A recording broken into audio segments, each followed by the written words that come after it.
اوعى تسأل اي طالب دلوقتي انت وصلت لحد فين، ولا بتذاكر، خلصت ايه مذاكرة. ليه؟ لان مش هينفعك السؤال ده. السؤال اللي انت بتسأله ده هيضرك انت، وهيجيب ضرر عليك انت.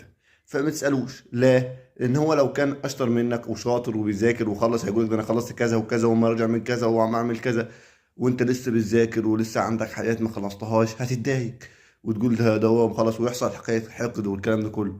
تمام. هو المفروض يحصل حميه وان انت تخلص مذاكره زيه وكده، بس انت عارف ان انت هيحصل عندك حقد والكلام ده كله. فانت ما تسالوش. ولو كان هو منيل على عينه وخايب مش ما يذاكر، فبرضك مش هينفعك. ليه؟ هيقول لك والله ده انا لسه ما عملتش اي حاجه، وانت طبعا هتقول ده انا خلصت وما خلصتش والكلام ده كله، وتبدا تريح شويه وكده وتبدا تستهتر بالماده، تقول ده في ناس دي عامله مش لما تذاكر هتعمل ايه وبتاع.